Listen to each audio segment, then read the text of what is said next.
Welcome to episode 68 of the GT on 5G. It's the latest inside scoop on everything 5G. We cover 6 topics in about 15 minutes, and it's brought to you by More Insights and Strategy. I'm Will Townsend, and joining me again this week is fellow analyst Anshel Sag. Let's get started with my first topic.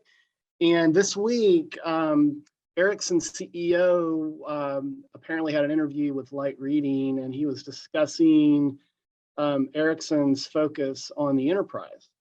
And also alluded to the fact that there might be more M&A activity in Ericsson's future to add to the acquisition that it made in Cradlepoint. Mm-hmm. Now, can this be a successful plan? I think it can on a number of fronts. Number one, from a private, networking opportunity, Cradlepoint is very, very well positioned. They power some of the most iconic, brands that people interact with, including Starbucks.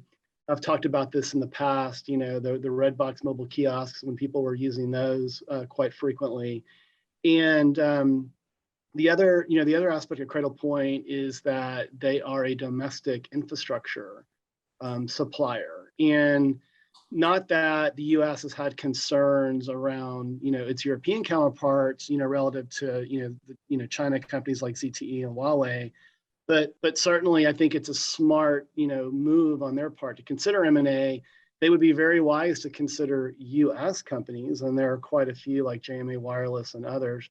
I'm not, predicting that JMA is a target for them, but I do think it's a smart move. And and obviously, this is an area that Nokia has done very well in. They've built a very mature enterprise business.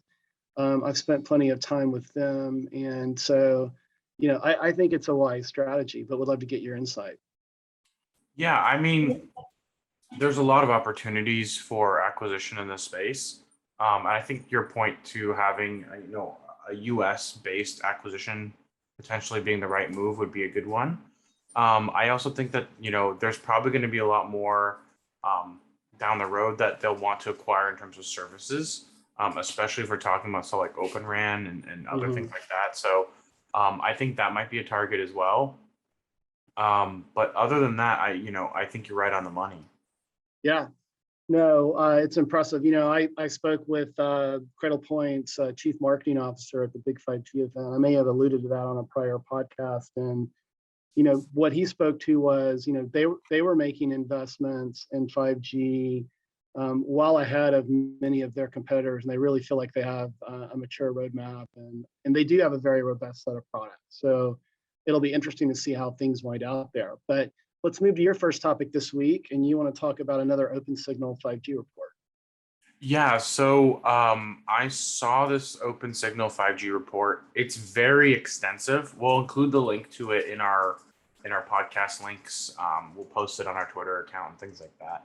But the big takeaway is global average 5G download speeds are 447 megabits per second, wow, which is astonishing when you look at what's happening in the US, because US speeds are not remotely as good. And if you look at the full report, there's no shockers there. There isn't a single US carrier in any of the top 5G download speeds. The only US carrier win that I would say was remotely notable was that T-Mobile won number 1 in 5G availability. I think they tied with STC in Kuwait, which I don't think is a comparison simply because Kuwait is like this big. So that's a different discussion, but T-Mobile, is the global winner in 5G coverage. But other than that, none of the US carriers are doing well in upload speed, 5G game experience, or 5G video experience. And yeah, it's kind of, I think a really good indicator of where the US is in terms of 5G, and that we are behind because we don't have the mid-band spectrum that a lot of these other countries did when they launched, and it's starting to show. I think that the US will catch up as Verizon and AT&T start to deploy their mid-band, and as T-Mobile continues to mature their mid-band roadmap. And I think that it'll probably change by the end of this year. I think T-Mobile will probably have much higher average speeds as their midband continues to roll out. But Yeah. the US is a gigantic country, and rolling out midband is not going to be easy because it doesn't propagate like lower bands do, which is what all the other carriers are quite used to doing, right? Yeah. Verizon and AT&T both have lots of low band experience, not that much mid-band or high band experience. And that's why I think it's interesting, because T-Mobile has, that 2.5 gigahertz spectrum, and they have all of the Sprint engineers that rolled that out, and they can use that know-how and expertise and their footprint to roll out mid-band faster than I think the other companies will be able to do. And as a result of that, I think it's probably going to be another year or two until we see a U.S. carrier anywhere close to, the top 10 global leaders on 5G download speeds or even upload speeds. Yeah, we've talked about that mid-band advantage that T-Mobile has had. I think Verizon's also stumbled, right? Like with their deployment of carrier aggregation on their network, it took a hit, to their download and upload as well. And DSS especially. Yeah, and and we've also talked about sort of the characteristics of C-band, and that's where Verizon really they bought the most spectrum, and we've talked about that particular mid-band spectrum that they purchased through C-band. It has challenges, right? Just given where it kind of lays within the spectrum, footprint, and the requirement for densification and that sort of thing. So, yeah, it's very telling, and it does definitely point to the fact that T-Mobile continues to lead with respect to coverage. And so, but we'll definitely keep our eyes and ears open for this one and report back on future podcasts. But let me move to my second topic this week, and I want to talk about IBM and Airspan. So they announced a partnership to form a private 5G Open RAN testbed for European Union operators. And the question is, what are the potential benefits? Well, obviously, this should accelerate, required, proof of concept testing. I've spoken to the fact that, I don't believe that Open RAN is going to have a demonstrable impact on, current brownfield deployments. Where it's really going to, be utilized is going to be in these, these new deployments, Rakuten in Japan, potentially Reliance, Geo in India as those spectrum options in India, wide out, and certainly Dish as well. But certainly I think this is a great move. Airspan, really, from my perspective, in the small cell space, is probably one of the, if not the undisputed leader. And and IBM is getting serious about 5G. And I've spent time with their telecom team. And there was another announcement this week, from IBM and Telefonica, where IBM is going to help them, deploy a virtualized 5G core. So, IBM lately is really stepping up. So I don't know if you have any additional insights to add, but. Yeah, I was going to say the only other addition I would make is maybe that new one-in-one network that Rakuten is helping stand up might benefit from this as well. Sure. But I have a feeling that, Rakuten will probably take most of the lead on most of the things within that network. So it might not necessarily be an opportunity. But yeah, I think there's going to be more opportunities as people start to realize the benefits of 5G. And then you'll probably start to see a lot more new private 5G networks taking advantage of Open RAN. Yeah, I'll mention the final thing too with Rakuten. So I was part of an analyst call last week, and Cisco brought Tarek, their CTO, on the call, and I was able actually to ask him a direct question around the challenges with performance, given that Open RAN is really it's cost optimized, not performance optimized. And he said, just wait. They're going to be revealing some statistics that point to pretty robust performance with their Open RAN deployment. So as that news breaks, we'll definitely share that on a future podcast. But let's move to your second topic this week, and you want to talk about Samsung. Yeah, so Samsung made a big announcement earlier this week. It was around a collaboration with T3 Broadband, and the collaboration is specifically focused around delivering 4G and 5G CBRS and RAN innovations to kind of like promote growth and opportunities in rural broadband. Um, they T3's area of expertise is in um, you know being able to roll out these kinds of networks in rural areas. And the fact that they're combining both CBRS and other mid bands, so it's going to be interesting to see how this rolls out and how this benefits rural operators. Um, and just the idea that T3 is able to use Samsung to deploy a complete network, Yeah. and hopefully they can do it in a way that's cost effective.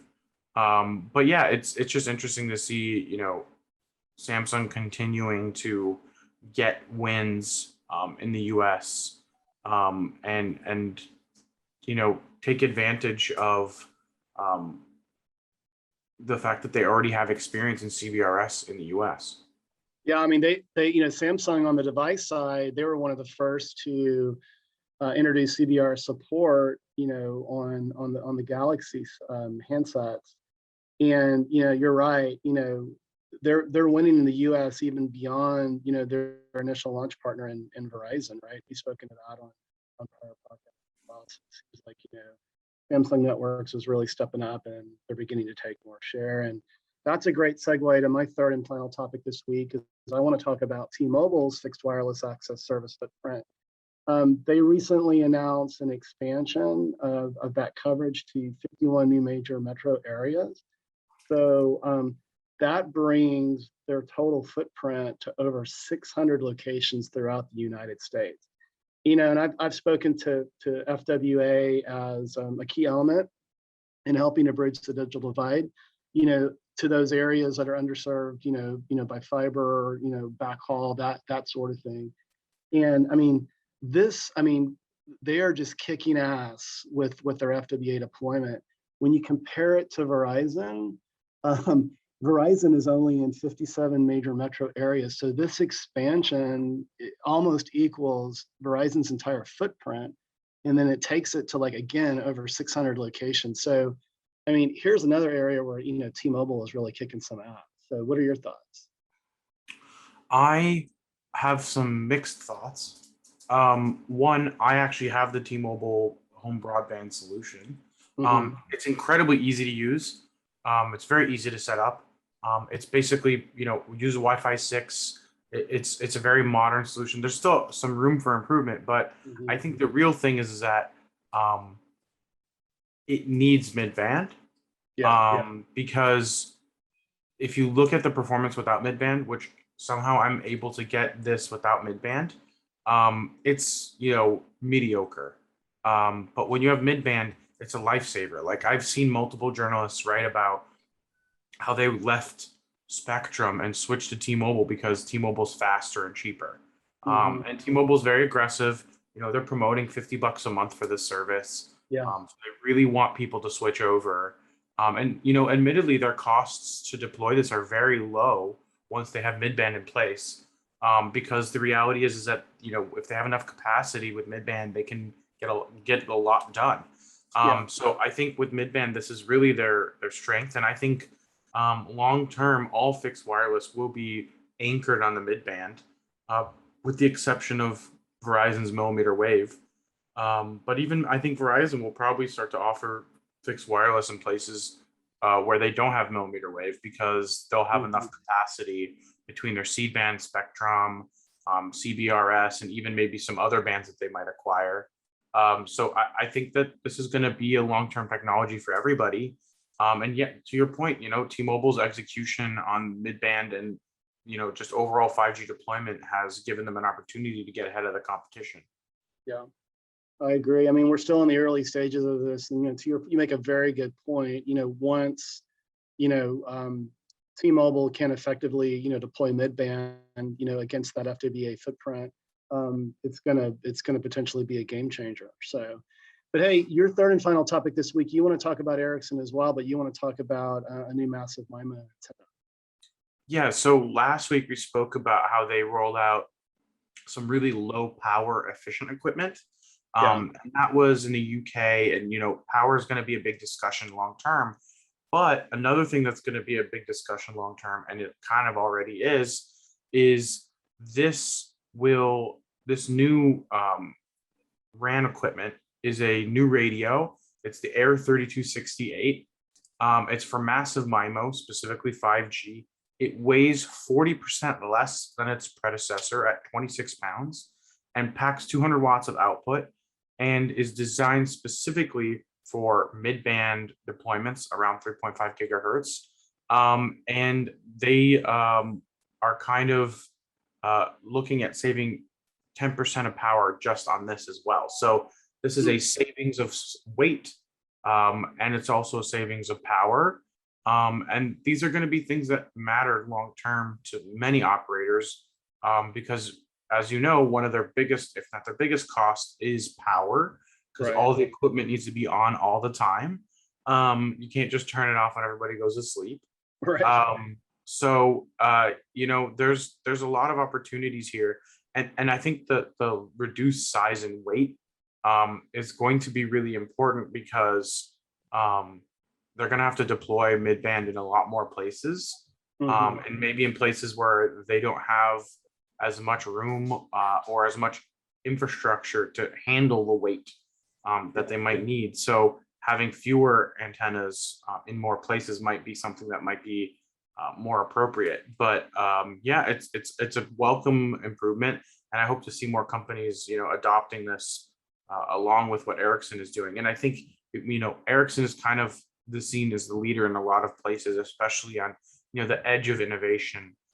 So I'm hoping to see other infrastructure providers come to market with similar improvements.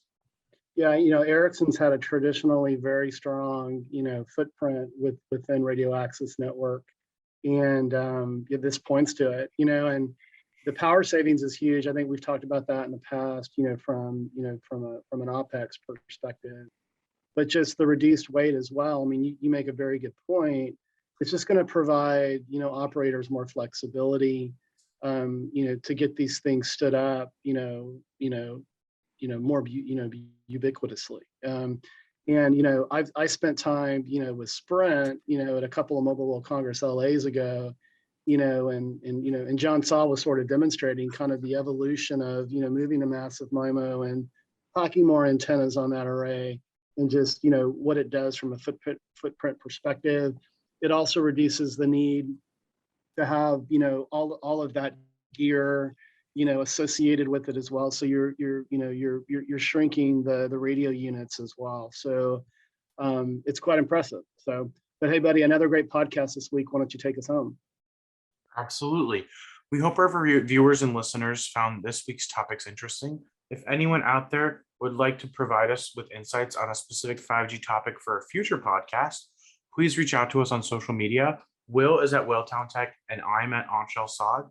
We hope you have a great weekend, and please tune in again next week.